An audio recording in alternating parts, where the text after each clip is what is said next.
Hello my dear students, how are you. कैसे हैं आज आप सभी। संडे का दिन है बच्चों, और आज हम शुरू कर रहे हैं पाचन तंत्र के बाद मानव में श्वसन तंत्र।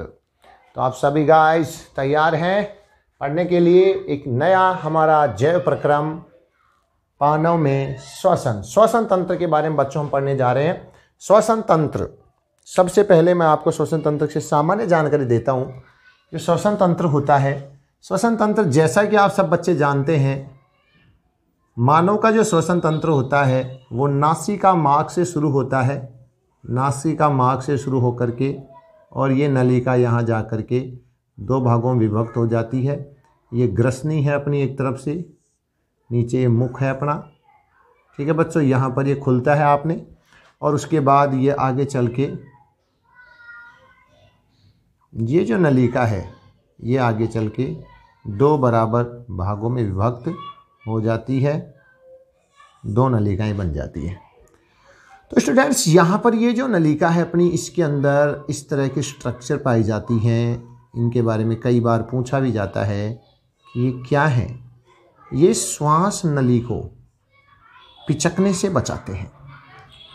जो ऐसे गोल नली है, उस नली में पूरी के अंदर, नली की दीवार के अंदर ये उपास्थि के छल्ले होते हैं माय डियर स्टूडेंट्स। उपास्थि, अस्थि और उपास्थि होती है ना, उपास्थि के छल्ले, और इनकी जो शेप और साइज होती है वो सी शेप, सी आकार, अंग्रेजी का जो अक्षर अपना सी, उसके आकार के होते हैं ये। और ये श्वास नली को पिचकने से रोकते हैं, जिससे श्वसन की प्रक्रिया इजी वे में होती रहती है। तो एक तो ये ध्यान रखना है, किसके छल्ले लगे होते हैं, उपास्थि के छल्ले, सी आकार के, दैट्स। उसके बाद बात करें हम, अगर हम मानव श्वसन तंत्र की बात करें तो ये जो शुरुआत होती है नासा मार्ग, नासा मार्ग या नासिका द्वार जो होता है वहाँ से लेकर के, और नासा द्वार से होकर के नासा मार्ग से होते हुए, सबसे पहले अपन ये कह सकते हैं नासा द्वार। नासा द्वार से वायु नासा मार्ग में जाएगी, नासा मार्ग से होकर के वायु ऐसे घूम करके फिर ये जो कॉमन भाग है भोजन और वायु दोनों के लिए, जिसे हम कहते हैं ग्रसनी, क्या कहते हैं बच्चों, ग्रसनी में जाएगी।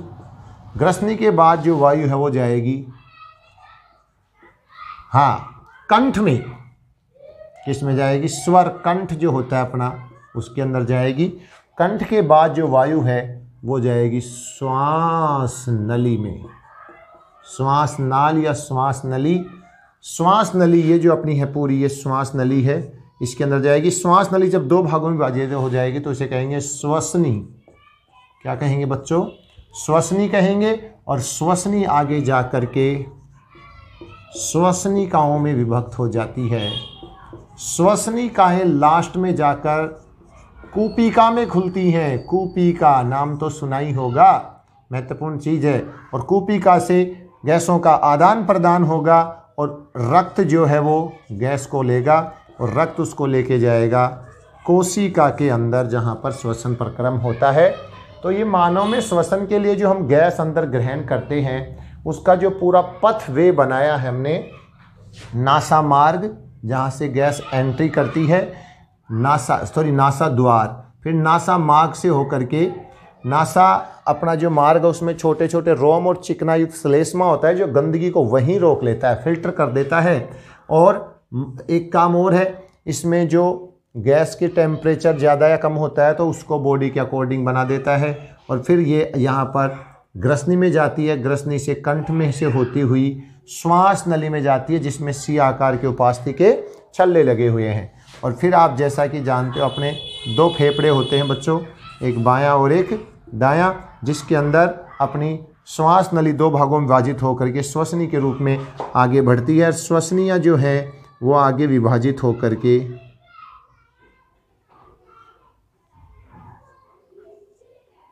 इस तरह से विभाजित होकर के, और लास्ट में जो सबसे छोटी स्ट्रक्चर जो बनती है, सबसे छोटी स्ट्रक्चर जो बनती है लास्ट में वो जाके खुलती है कूपिका में। कूपिका जस्ट अपन ये समझ सकते हैं गुब्बारे के समान स्ट्रक्चर होती है इस तरह से कूपिका जो है। और कूपिका को आप श्वसन तंत्र की क्रियात्मक इकाई कह सकते हैं माय डियर स्टूडेंट्स। क्रियात्मक इकाई कौन है श्वसन तंत्र की? कूपिका। कौन है बच्चों? कूपिका है। कूपिका के अंदर आकर के यहाँ ऑक्सीजन युक्त जो वायु है उसको कूपिका के बाद जो रुधिर वाहिकाएं होती हैं जो कूपिका की सतह में इस तरह से फैली हैं, ऑक्सीजन को तो पकड़ लेंगी क्योंकि ब्लड में होता है हीमोग्लोबिन, जो ऑक्सीजन के साथ ऑक्सी हीमोग्लोबिन बॉन्ड बना लेता है और यहाँ से ला करके कार्बन डाइऑक्साइड को छोड़ देता है ना हीमोग्लोबिन। तो हीमोग्लोबिन इसमें से फिर CO2 कार्बन डाइऑक्साइड युक्त वायु को फिर बाहर छोड़ा जाएगा, ऑक्सीजन को यहाँ ग्रहण कर लिया जाएगा। ऑक्सीजन की मात्रा तो हो जाएगी उस वायु में, जब बाहर छोड़ेंगे तो कम, CO2 की मात्रा हो जाएगी ज़्यादा। इस तरह से कूपिका के अंदर गैसों का आदान प्रदान होता है रक्त के द्वारा। रक्त की जो वाहिनियां होती हैं वो कूपिका की दीवार के अंदर फैली रहती हैं और वहां से वो विसरण की क्रिया द्वारा ऑक्सीजन और कार्बन डाइऑक्साइड का आदान प्रदान करती है। कूपिका से जो है अपना जो गैस है वो रक्त में जाती है, ऑक्सीजन को पकड़ लेती है और रक्त उसको कोशिकाओं तक लेकर के जाता है। तो ये था मानव में जो श्वसन तंत्र है उसकी बात करें तो। अब देखिए श्वसन को हम दो प्रकार से पढ़ते हैं। श्वसन अपना एक तो होता है निःश्वसन, निःश्वसन, एक होता है उच्छ्वसन। निःश्वसन और उच्छ्वसन। निःश्वसन का मतलब देखिए, निःश्वसन और उच्छ्वसन। निःश्वसन का मतलब है ऑक्सीजन युक्त वायु को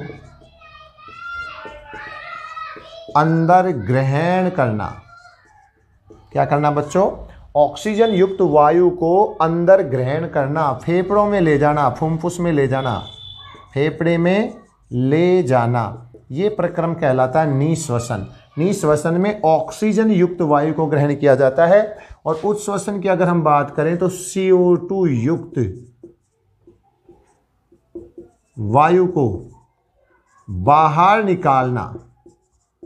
क्या करना बच्चों? बाहर निकालना। कार्बन डाइऑक्साइड युक्त वायु को बाहर निकालना क्या कहलाता है? उच्छ्वसन कहलाता है। जैसा आपको पता हमारे फेफड़ों के चारों तरफ विभिन्न प्रकार की पेशियां, पसलियां और नीचे होता है डायफ्राम।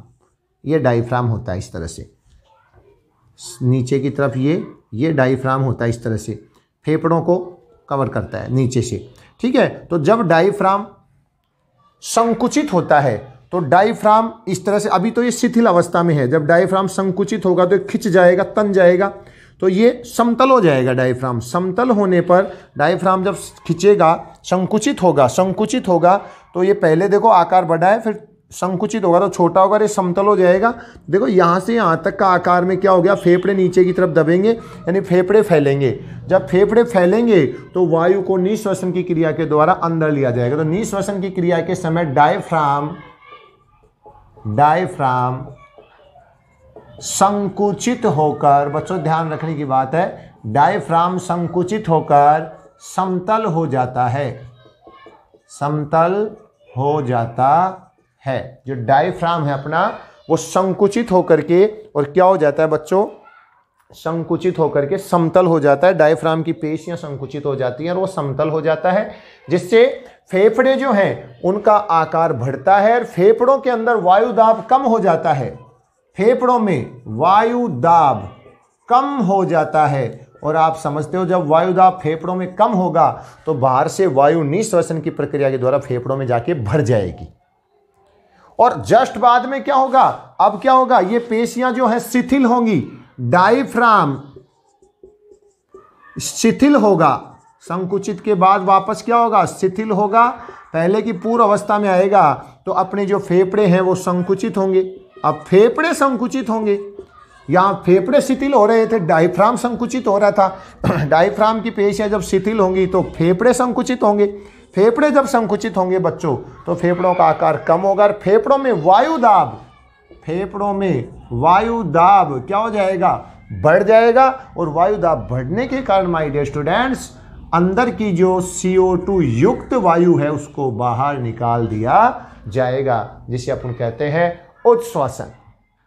तो ध्यान रखना, निःश्वसन और उच्छ्वसन का मतलब, निःश्वसन का मतलब है ऑक्सीजन युक्त वायु को अंदर ग्रहण करना। क्यों हो रहा है? डायफ्राम की वजह से, जो आपको सारी बातें बता दी है। और इसके विपरीत है उच्छ्वसन। उच्छ्वसन में कार्बन डाइऑक्साइड युक्त वायु हम बाहर निकालते हैं। कई बार हम बच्चों से पूछते हैं तो बच्चे 10वीं लेवल तक या 11वीं लेवल तक के बच्चे एक बात बोलते हैं, बचपन से पढ़ी पढ़ाई, श्वसन क्या होता है बच्चों? तो कहते हैं ऑक्सीजन को अंदर लेना और कार्बन डाइऑक्साइड को बाहर छोड़ना। कुछ हद तक ठीक भी है, लेकिन अगर देखा जाए तो हमारे नासिका मार्ग पर ऐसा कोई अवरोध नहीं है जो ऑक्सीजन के अलावा बाकी गैसों को रोक दे कि भाई तुम्हारी एंट्री नहीं है, तुम नहीं जा सकते। नहीं, जो भी वायु है, वायु एक मिश्रण है, सभी गैसें इसमें, वो सारी गैसें अंदर जाती है। ठीक है बच्चों, जब बाहर आती हैं तो जो ऑक्सीजन थी वो तो अंदर ग्रहण कर ली जाती है, कूपिकाओं के अंदर से रक्त उनको ले लेता है, तो ऑक्सीजन की तो हो जाती है कमी, ऑक्सीजन न्यून वायु है वो अब, और CO2 वहां छोड़ी जाती है, तो CO2 की वृद्धि होगी, तो CO2 युक्त वायु है उसको बाहर छोड़ा जाता है। ठीक है, तो जब हम नासिका मार्ग से ग्रहण करते हैं ना, तो वायु ग्रहण करते हैं ना कि ऑक्सीजन, और छोड़ते हैं तब वायु छोड़ते हैं ना कि कार्बन डाइऑक्साइड। हाँ, ये कह सकते हैं कार्बन डाइऑक्साइड युक्त वायु को हम छोड़ते हैं। तो ये मानव श्वसन के बारे में सामान्य सी जानकारी।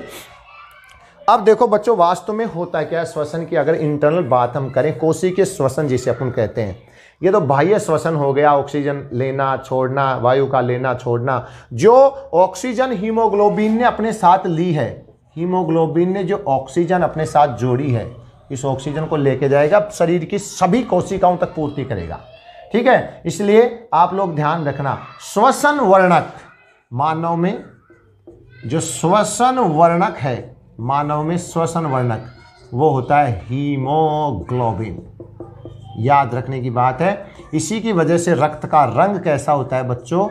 लाल होता है। ये लाल रंग का वर्णक होता है। इसका मुख्य काम है गैसों का आदान प्रदान करना, ऑक्सीजन का और CO2 का आदान प्रदान करने का काम करता है हीमोग्लोबिन, और हीमोग्लोबिन लाल रंग का वर्णक होता है, श्वसन वर्णक कहलाता है। मानव श्वसन वर्णक का नाम पूछा जाता है कई बार, हीमोग्लोबिन बताना है। हीमोग्लोबिन ऑक्सीजन को अपने साथ लेता है, कोशिकाओं तक लेके जाता है, और उधर से रक्त भोजन के पाचन से जो भोजन पचा था, सरलतम रूप जो हमने छोटी आंत में ग्रहण अवशोषित किया था, वो भी उधर कोशिकाओं में आता है। कोशिका के अंदर होता क्या है? कोशिका में दो चीजें हैं, एक तो है कोशिका द्रव्य। क्या है बच्चों? कोशिका द्रव, कोशिका द्रव्य। ठीक है, और साइटोप्लाज्म कहते हैं इसको, साइटोप्लाज्म। देखो वैसे देखा जाए तो इंटरनल बहुत महत्वपूर्ण बातें हैं, लेकिन ये 10वीं लेवल के अकॉर्डिंग ही मैं आपको बता रहा हूं। कोशिका द्रव्य, और एक होता है इसमें mitochondria. Mitochondria, what? Mitochondria, power house of the cell. Power house, body का पावर हाउस कहते हैं इसको, शक्ति ग्रह। मानव शरीर का शक्ति ग्रह किसे कहते हैं? माइटोकॉन्ड्रिया को। कोशिका द्रव्य में क्या होता है बच्चों? जो ग्लूकोज होता है, जो हमने भोजन में लिया था, वो ग्लूकोज पहले 6 कार्बन वाला होता है ये, और ये 3 कार्बन वाले पाइरुवेट में बदल जाता है। पाइरुवेट, 3 कार्बन वाले पाइरुवेट अणु में बदल जाता है। ग्लूकोज पाइरुवेट में कहां बदलता है? ये 10वीं बोर्ड का क्वेश्चन है। वो बदलता है कोशिका द्रव्य में। कहां पर बदलता है बच्चों? कोशिका द्रव्य में। ग्लूकोज कहां से आया? भोजन के पाचन से, है ना, क्योंकि सबसे ज्यादा कार्बोहाइड्रेट हमारे भोजन के अंदर अवयव होता है, तो हम ग्लूकोज से इसको समझते हैं। ग्लूकोज पाइरुवेट में बदल गया, कोशिका द्रव्य में ये पाइरुवेट में बदल गया। अब ये पाइरुवेट एंट्री करेगा कहां? माइटोकॉन्ड्रिया में। कहां एंट्री करेगा बच्चों? माइटोकॉन्ड्रिया में। तो माइटोकॉन्ड्रिया के अंदर अब क्रिया होगी, पाइरुवेट से हमें ऊर्जा मिलेगी। हम डायरेक्ट ये भी कहते हैं कि ग्लूकोज से हमें ऊर्जा मिलेगी ATP के रूप में, एडिनोसिन ट्राइफॉस्फेट, ATP के रूप में ऊर्जा। अभी बताएंगे सारी चीजें, ध्यान दीजिए। देखो, तो जब ग्लूकोज से हमें ऊर्जा मिलती है तो ये प्रक्रम होता है अपनी बॉडी में 3 प्रकार का। सबसे पहला जो श्वसन है वो कहलाता है वायवीय श्वसन। कौन सा श्वसन है सबसे फर्स्ट? श्वसन के प्रकार में वायवीय श्वसन। वायवीय श्वसन का मतलब है ऑक्सीजन की उपस्थिति में, प्रेजेंस। ऑक्सीजन की उपस्थिति में जो श्वसन प्रक्रिया होगी वो किस प्रकार से होगी बच्चों? जो मैं 10वीं लेवल के आधार पर बताऊं, पहले तो ग्लूकोज था वो पहले ही किस में बदल गया था? पाइरूवेट में बदल गया था। किस में बदल गया था? पाइरूवेट में। ये पाइरूवेट क्या करेगा? ऑक्सीजन की उपस्थिति में। पाइरूवेट कहां पर? माइटोकॉन्ड्रिया में। पाइरूवेट अणु किस में बदल जाएगा बच्चों? कार्बन डाइऑक्साइड प्लस जल प्लस ऊर्जा। ये जो ऊर्जा होती है, कोशिकीय ऊर्जा होती है, इसे किस फॉर्म में होती है? एटीपी के रूप में होती है बच्चों। किस रूप में संचित होती है ऊर्जा? एटीपी के रूप में। तो पाइरूवेट ऑक्सीजन की उपस्थिति में माइटोकॉन्ड्रिया के अंदर कार्बन डाइऑक्साइड, जल और ऊर्जा में बदलता है। इस प्रक्रम को कहते हैं वायवीय श्वसन। इसका केमिकल समीकरण अगर अपन 10वीं लेवल के थोड़ा अलग देखें तो देखो ये होता है ग्लूकोज C6H12O6। अगर 11-12 के अकॉर्डिंग देखें तब तो बहुत बड़ी प्रोसेसिंग होती है ना, ग्लाइकोलाइसिस कहते हैं, तो वो प्रोसेस अलग है। लेकिन अभी अपन 10वीं लेवल के अकॉर्डिंग देखें तो ग्लूकोज अणु ऑक्सीजन के साथ में क्रिया करता है। कहाँ पर? माइटोकॉन्ड्रिया में। और ग्लूकोज से कार्बन डाइऑक्साइड, साथ में जल और साथ में, अब देखिए बच्चों, जो ऊर्जा है वो बनती है 686 किलो कैलोरी। ऊर्जा का मात्रक किलो कैलोरी लिया हमने यहाँ पर। 686 किलो कैलोरी ऊर्जा यहाँ पर बनती है बच्चों। और अब समीकरण देखिए, कार्बन 6 है तो यहाँ 6 लगा कि कार्बन को 6 कर देंगे। हाइड्रोजन 12 हो गया तो यहाँ 6 लगा कि हाइड्रोजन को 12 कर देंगे। ऑक्सीजन 6 दूनी 12, 6 18, 12 तो यहाँ है, और 6 दूनी 12, 6 दूनी 12 और 6 18, और यहाँ पर है ऑक्सीजन 6। तो अपन क्या करें, इसको 6 दूनी 12 और 6 18, तो संतुलित समीकरण हो गया श्वसन का। वायवीय श्वसन का रासायनिक समीकरण अगर कंप्लीट समीकरण कोई पूछे आपसे तो इस तरह से अपन उसको दर्शाते हैं। तो जो ग्लूकोज है जो बीच में पाइरूवेट में बदलता है, 10वीं लेवल में एनसीईआरटी पहले अपने को इस पे फोकस कर रही है, क्योंकि इससे पूछता है कि ग्लूकोज से पाइरूवेट कहाँ बनता है, तो वो बनता है साइटोप्लाज्म, मतलब कोशिका द्रव्य में। लेकिन अगर ओरिजिनलिटी में हम देखें कि किस प्रकार से रासायनिक समीकरण है, तो ग्लूकोज ऑक्सीजन के साथ किया गया, पाइरूवेट भी बना, लेकिन पाइरूवेट क्या पाइरूवेट ही थोड़ी रहेगा, वो किस में चेंज हो जाता है? देखो, कार्बन डाइऑक्साइड और जल में। ठीक है बच्चों, और 686 किलो कैलोरी ऊर्जा प्राप्त होती है। तो ये तो हो गया वायवीय श्वसन। और सभी उच्च श्रेणी के जीवों के अंदर ऐसी क्रिया होती है। अगर उदाहरण कोई पूछे, उच्च श्रेणी के जंतु व पादप, अब देखो पादप भी है, इसमें ध्यान रखना। श्वसन पादपों में भी ऑक्सीजन को ही खर्च करेगा और श्वसन में पादपों में भी कार्बन डाइऑक्साइड ही बनेगी। तो ये तो हो गया अपना वायवीय श्वसन बच्चों। उसके बाद हम दूसरी बात करें, इसमें अपना दूसरा है ये अवायवीय श्वसन। कौन सा है बच्चों? अवायवीय श्वसन है। अवायवीय श्वसन जो होता है माय डियर स्टूडेंट्स, उसमें पाइरूवेट जो है, पहले 10वीं लेवल के अकॉर्डिंग अगर अपन बात करें, ऑक्सीजन की अनुपस्थिति में, ग्लूकोज से पाइरूवेट तो साइटोप्लाज्म बन ही जाएगा, पाइरूवेट ऑक्सीजन की अनुपस्थिति, एब्सेंट, अनुपस्थिति में C2H5OH, जिसे अपन कहते हैं एथेनॉल, इथेनॉल, एक ही बात है, साथ में CO2 और प्लस में ऊर्जा, एनर्जी। ठीक है, और अगर मैं आपको अब बताऊं कि इसमें किस प्रकार से होता है, तो यहाँ ऑक्सीजन तो रहेगा नहीं, और अवायवीय श्वसन में ग्लूकोज जो है वो कार्बन डाइऑक्साइड और C2H5OH alcohol plus 56 kilo calorie, केवल कितनी किलो कैलोरी बच्चों? 56 किलो कैलोरी ऊर्जा यहाँ पर बनती है केवल। और समीकरण को संतुलित करना है तो अपने को यहाँ पर 2 लगा के 5 दूनी 10 और 2 12, और यहाँ पर 2 लगा के 2 दूनी 4 2 6, ऑक्सीजन संतुलित हो जाएगा। देख लें, आप चेक कर लें। इस तरह से संतुलित समीकरण हो गया अवायवीय श्वसन का। और ये क्रिया कहाँ होती है? कौन से जीव में? यीस्ट में होती है। यीस्ट में किण्वन की क्रिया कहलाती है। ये किण्वन, किण्वन, किण्वन क्या कहलाती है बच्चों? किण्वन की क्रिया कहलाती है। किण्वन की क्रिया कहलाती है। यीस्ट नामक एक कोशिकीय जीवाणु होता है, एक कोशिकीय, उसमें एक क्रिया होती है, और ईस्ट पाउडर ला करके हम भी ग्लूकोज से क्या बना सकते हैं, अल्कोहल बना सकते हैं, साथ में कार्बन डाइऑक्साइड, और एनर्जी जो मिलती है उसको 56 किलो कैलोरी एनर्जी मिलती है। तो अगर आपसे कोई पूछे कि वायु श्वसन और अवायु श्वसन में किस में ज़्यादा एनर्जी बनती है, तो वायु श्वसन में ज़्यादा एनर्जी प्राप्त होती है। तो ये हो गया अवायु श्वसन। जो ईस्ट में, इसका एग्जाम्पल ईस्ट याद रखना है बच्चों, ईस्ट में किण्वन की क्रिया के द्वारा और बनता क्या क्या है उत्पाद के रूप में, ये भी ध्यान रखिए। ये हो गया अपना अवायवीय श्वसन। उसके बाद बच्चों अगर मैं बात करूं आपसे, तीसरा जो प्रकार होता है जो कभी कभी होता है, कभी कभी मेरे दिल में ये ख्याल आता है कि मेरे हाथ पैर क्यों सो जाते हैं। आप तीसरा प्रकार समझ गए होंगे, हाथ पैर का सोना, क्रैम्प का आना, यानी कभी कभी हमारी मांसपेशियों में जो श्वसन होता है उसके बारे में अपन पढ़ेंगे। तो वही बच्चों ग्लूकोज पाइरुवेट में तो बदलेगा, लेकिन ऑक्सीजन के अभाव में ये जो ग्लूकोज है, पाइरुवेट है, ये लैक्टिक अम्ल में परिवर्तित हो जाता है। ये भी पूछा जाता है कौन से अम्ल में परिवर्तित हो जाता है, लैक्टिक अम्ल। और लैक्टिक अम्ल के बनने की वजह से ही बॉडी की जो मांसपेशियां हैं उनमें क्या आता है, क्रैम्प आता है। क्या आता है बच्चों, क्रैम्प आता है, याद रखें। तो ग्लूकोज अणु वही अपने साइटोप्लाज्म में या कोशिका द्रव्य में, पाइरुवेट में तो बदलेगा, वो तो कॉमन है, ये तो शुरू का सब में।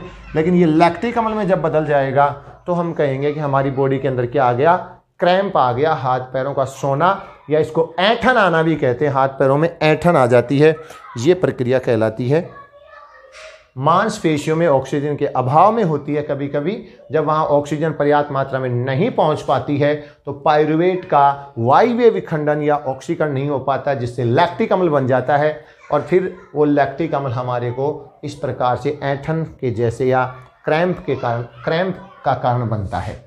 तो ये था बच्चों मानव में श्वसन प्रक्रम और उससे संबंधित विभिन्न प्रकार की जानकारी। ज़्यादा कोई परेशानी लेने की जरूरत है नहीं आप लोगों को। और देखो बच्चों, सावन का महीना है, फागुन का महीना है, और फागुन का महीना है तो बाबा श्याम का महीना है, और बाबा श्याम का महीना है तो बच्चों की भी इच्छा रहती है, लोग पैदल यात्रा में जा रहे हैं। हम भी जब आपकी तरह छोटे थे तब सोचते थे हमारी परीक्षाएं ऐसे टाइम में क्यों आती हैं, हम भी बाबा श्याम के दरबार में जाएं। लेकिन बच्चों, कोई भी देवता हो बच्चों, उसका आपको ये नहीं कहता कि आप इस तरह से मेरे वहाँ आए, या कर ये करें वो करें, दिखावा करें। कर्म ही पूजा है। आप कर्म करेंगे अपने तो फल अपने आप मिलेगा, भगवान भी खुश रहेंगे। अच्छे कर्म करें और अच्छे कर्मों के साथ अपने जीवन को आगे बढ़ाएं। इन्हीं शब्दों के साथ आज के लिए सभी बालक बालिकाओं को जय श्री श्याम, राधे राधे।